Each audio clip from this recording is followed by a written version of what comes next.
You gotta make it happen. He is an absolute dog. We just got it done on October 1st, opening day. He is just a tank.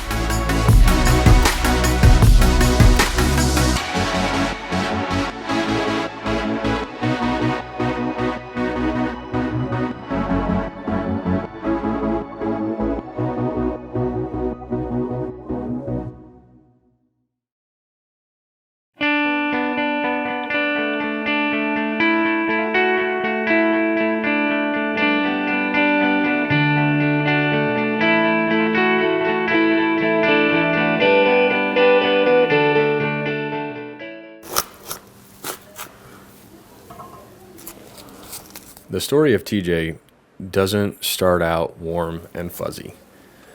In 2018, Grant and I each had a fantastic year. Grant harvested a buck that we called Lucky, was able to get an arrow in him early October, a day that neither of us will forget. And later on that year, I was able to harvest a buck we called Tano in late season with a shotgun. Looking to 2019, we both had high hopes for the future as we had just really begun managing this property for a higher age class of deer. Unfortunately, Mother Nature had different plans. That summer of 2019, our area was plagued with EHD. Local DNR biologists estimated that 50 to 60% of our local deer herd was affected and essentially died from this disease. Reports of dead deer from our neighbors and surrounding farms was a regularity. And even on the piece of property that we hunt, we found multiple dead deer that summer while scouting and doing work. Our plans immediately changed. We knew that for the next several years, we would probably not have the age structure that we wanted to be able to hunt. We focused our efforts on different areas and different counties, but more importantly, we really doubled down on our management strategies for that farm. Between TSI work, food work, water hole work, you name it, we really tried to cover our bases and do a lot of work on this property with the fact that we didn't have the fear of bumping a mature deer off of our piece. That's where TJ comes in. That year in 2019, we scrambled to run cameras on our property, seeing who had made it. And TJ was one of the few bucks that we discerned that we thought was a 3.5-year-old deer that might be one of the first bucks we target if he could make it to 5.5. 2020 hits. Going into that year, Grant and I knew we wanted to be pretty reclusive with the amount of pressure that we put on this farm. Now, with the exception of our land management strategy, we hardly ever stepped foot out there during hunting season, with the exception of running trail cameras, doing some light mowing, and some food plot maintenance. And because of this, TJ really became comfortable on that property. We had over 300 separate trail camera videos and photos of him in 2020. 82 of those 300 were during daylight. Later on that season, we have a good friend, Alan Yates, that was having a tough year. And we invited him down to hunt one of the late antlerless seasons to try to put some meat in the freezer. And he did just that. He made a perfect shot on a great big doe, and after we recovered her, Grant, Allen, and I slipped into the other end of the farm where we knew TJ was using a destination bean plot that we had left. And that night, with just a couple days left of season, we were able to film him feeding in that food plot. 2021. Grant and I are extremely excited because for the first time in nearly 3 years, we're going to be able to hunt this farm that we've put so much work and effort into.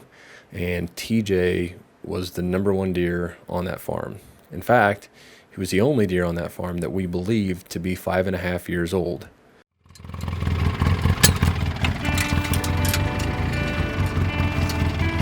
Back out here again, side by sides loaded up.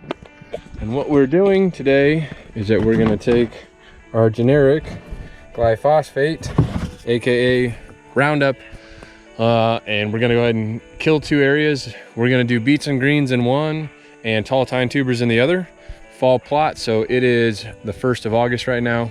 We're gonna go knock this out, probably about a week to 10 days, till it, fertilize it, and plant it. So 2 ounces a gallon, and you want to put about 4 to 5 gallons an acre. Yeah, about half. You've heard us talk about it on the podcast. Well, here's the auger cart, there's the tractor. We're spreading some fertilizer on our 2B turnip plots, and gonna be good. Got 2,000 pounds of fertilizer for under 500. It is Saturday, I believe the 21st of August, and we're really about a month late putting this in the ground, but we have had less than 1/8 of an inch of rain in the entire month of August, and that goes into July as well. So today, with some rain in the forecast this upcoming week, and we got maybe a 1/10 this morning, maybe. I'm putting in our fall plots from Whitetail Institute. So here is the winter greens. This is a fantastic mix. What this is heavy on the top side. You've got tall tine tubers, which are turnips and other bulb mix. And then in another spot, we're gonna be trying some ravish radish. This is something I haven't ever seeded with Whitetail Institute's version, so I'm excited. So we're gonna do this in one section, this in one section, and this in the other section. Small caveat though is that Grant's hold is side by side. I don't have one, so I've got the Badlands pack, and what I'm gonna be doing, I'm gonna stuff the stuff in the pack and hike it back there to seed it. So pretty incredible first world problems we're having today, and we're gonna get back there, get it seeded, and hopefully we get rain next couple days.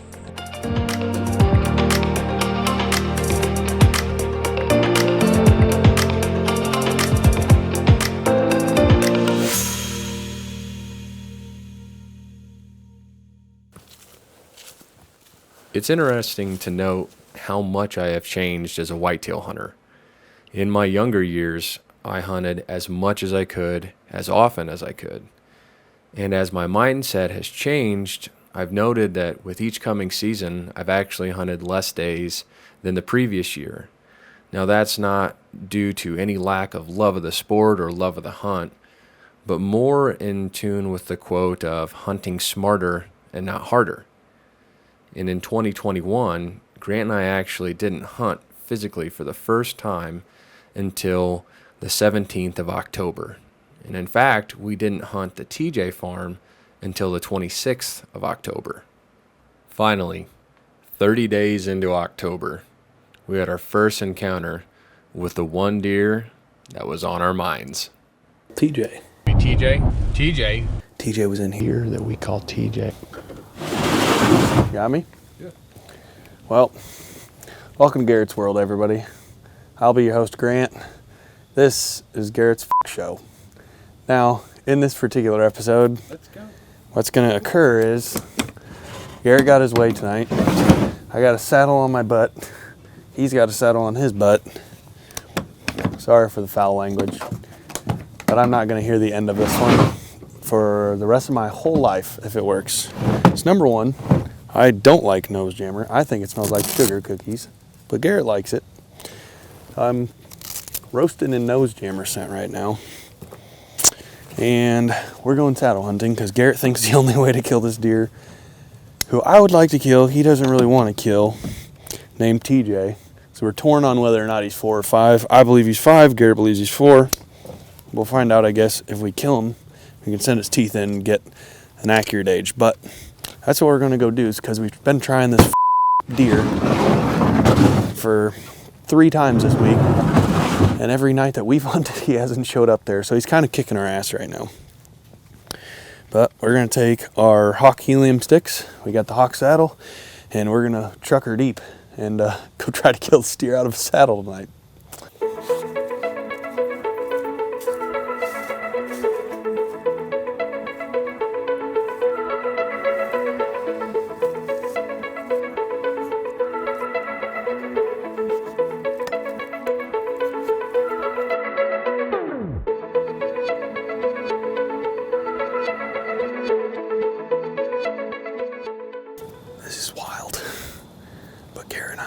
saddled up in the same tree.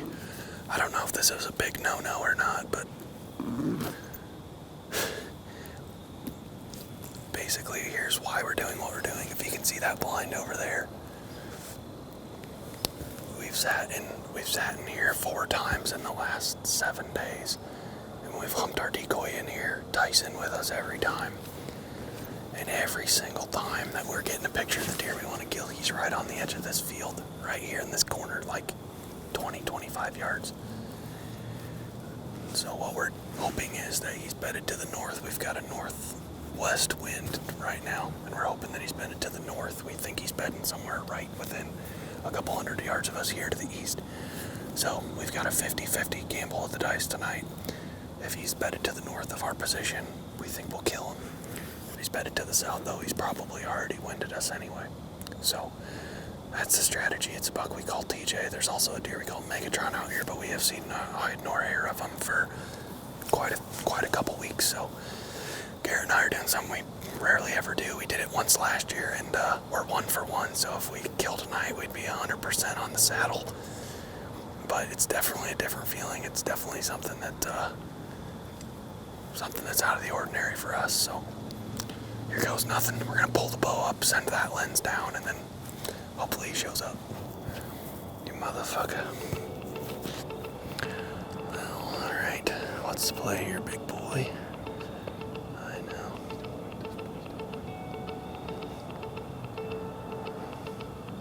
Man, I wish I had my binoculars with me. I said I wish I had my binoculars with me. Alright, ready. What's he doing? His tail flicker. He putting his We have lots of time. We have tons of time. Time's a luxury. But I would keep an eye on him because I would suspect that he's going to come right down this field edge. I mean, here he comes. At him? I don't think so. I think we stay patient. Damn it.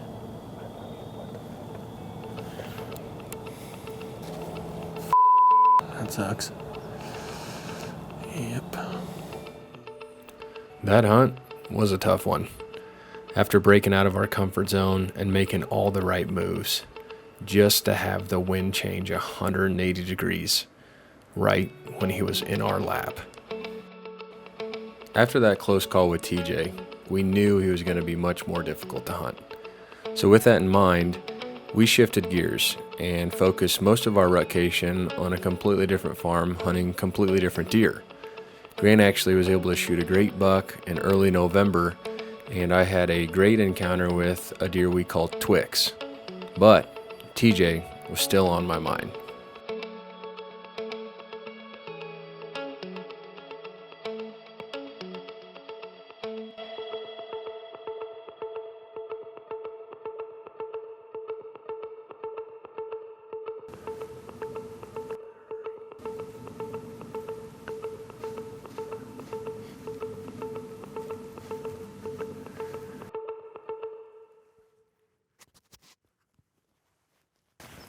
So that was pretty cool.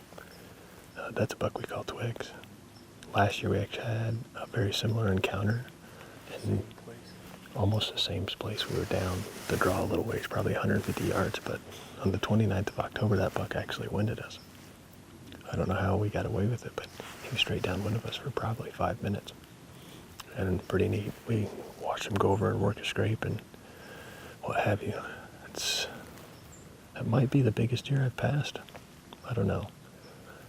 Geronimo as a 4-year-old was pretty big too, but I don't know, really cool, got the blood flowing. So I hope I don't regret it. Hopefully he makes it. He's got the potential to be something really special next year if he jumps like he did again. So we'll see. We got about 15 minutes left. Really hoping that if Snickers comes out and does the same thing, I'll be sending some airmail his way, but I don't know. I thought it was going to be a pretty less than average night, and had an opportunity at what we think is a 4-year-old deer. Not hunting TJ most of November left us really optimistic going into firearm season. knowing that he'd had little pressure from us on that farm and hoping that he settled down from that encounter in October, we were almost certain we'd be able to at least get our eyes on him one time during gun season. Howdy. Well, gun season's coming up here and it's time to just check our shotgun in. Grant and I put a really cool scope on this gun last year and have been wildly impressed with it. We didn't shoot a deer with it last year at all. I did shoot a coyote with it, but that was it. So I've got my Savage 212. It's got a Leupold VX HD on it. I think it's a VX5 HD, and it comes with the CDS, that custom dial system. So I've got some markers. There's 100, 165, and 200. I'm literally just probably gonna put maybe 5 rounds through it, get a feel for the trigger, and make sure that that dial's still on, and we'll call it good, because gun season's right around the corner. 166. So I'm gonna see if I can hit it. You guys will hear if I hit the gong, and then I'll move it out 200.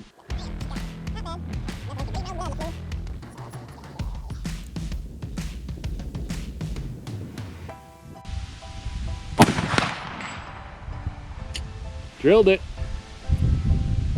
Dead center. Man, that's awesome. So the gun is on. Truth be known, opening day of Illinois firearm season, Grant and I pretty much gave that hunt up.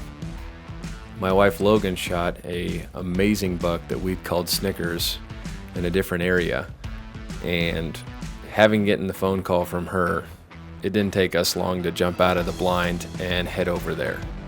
But that's a different story. Getting back to TJ. Hello. It is November 20th, day 2 of 3-day Illinois firearm season, first season. Logan shot a beautiful deer yesterday, and really nobody else in our party had much success other than that. Been seeing a lot of deer, just not the right ones. It's slower this morning, it's warmer today, so it's just after 9. We're cutting the morning hunt maybe a little short, but we're gonna run back and get her buck skinned out and cut up, and then try to get back in here at a good time, hopefully around noon 30 or 1. So we're gonna head back to the truck. Like I said, go home, cut up Snickers, and see what this evening might bring us. Hello. We're in the blind. It's hot. It's like 55 degrees outside. It's like 70 degrees in this sumbitch. It's hot. It's insulated. Insulated well. Black. Typically, it's cooler this time of year. Grant and I are in pretty much our October hunting Badlands gear, and we're out here, same spot that we're gonna be tomorrow, in the same spot we were here yesterday. So, hunting for TJ, unless there's some incredibly huge, mega random deer that we somehow have no idea exists. And that's what we're doing. We've got a very marginal wind, so we're gonna try to make it work.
pretty. It's not a bad shot. It's just not it's 278 yards. I maxed the dial out.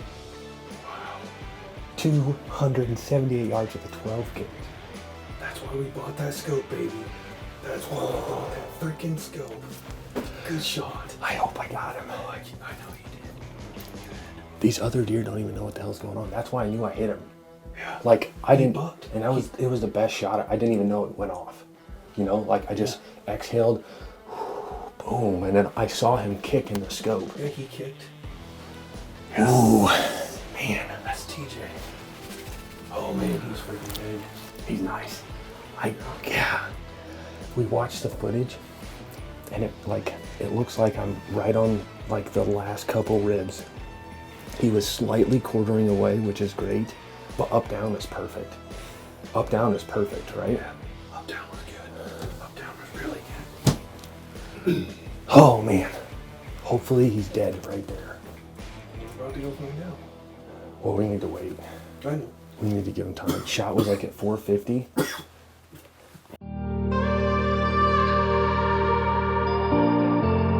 After watching the footage, we decided it'd be best to leave him overnight. Well, it's the morning after.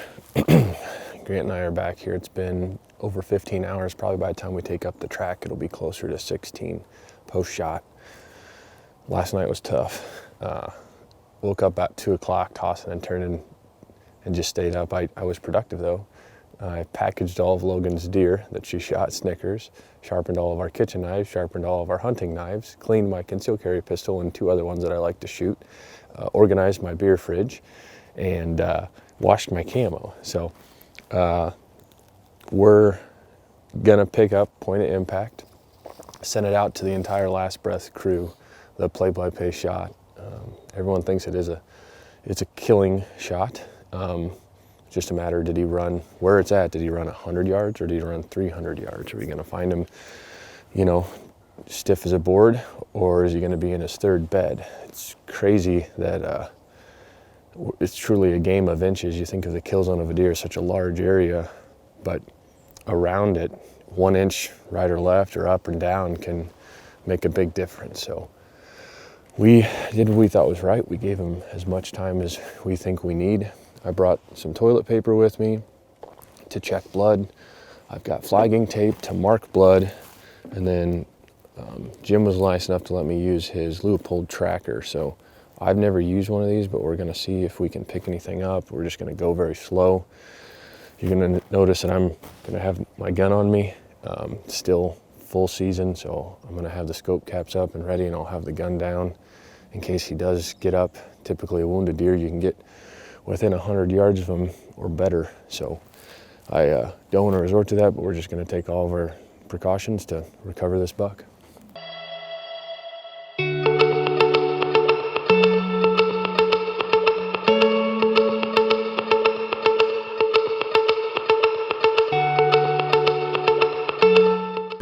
All right, we are 80 yards down the blood trail. We've dropped orange flags on all the blood.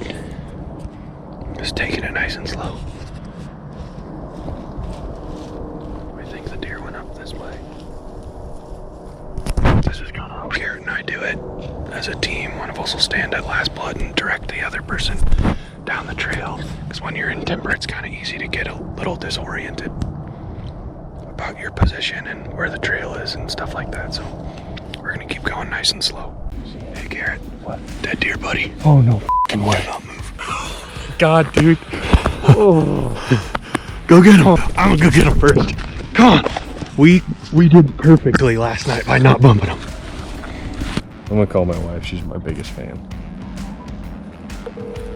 He didn't go 120. I I'm would gonna say. unload this. Oh my gosh, dude. Find him? Yes, We got just him. Found him. Yes. Good. Oh God. Far? No, he didn't go very far at all. Probably 140 total. Holy Total yardage. I haven't even put my hands on him yet. Cool. Love you. Love you too. Bye. Congrats. Bye. God, man. Died in bed one. We didn't pump him, and he died in bed one. Oh, golly, man. Wow. 278 yards, bubbles. I mean, who knows, but gosh, look, he's just stiff as a board. Oh gosh. He didn't even roll around. Oh, look how big his neck is, and look at this over, he kept it. We didn't think he did. Oh man. That's a buck we call TJ. And he's just look at that growth on the bottom of his base right there. Touch it. Oh yeah. Look at that. Great. He would have had drop cool. time next year. Oh no, he's got like this little hook point. That's cool. I had no idea. Oh gosh. Yes. Dude. I can't thank you enough.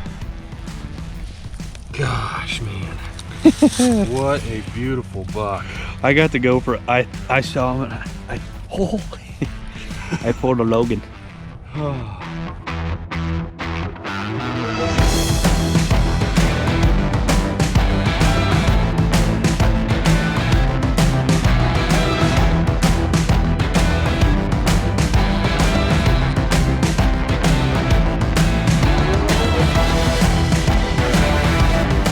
We drug him out of the bottom and brought him over here to show you guys him in a little more glory.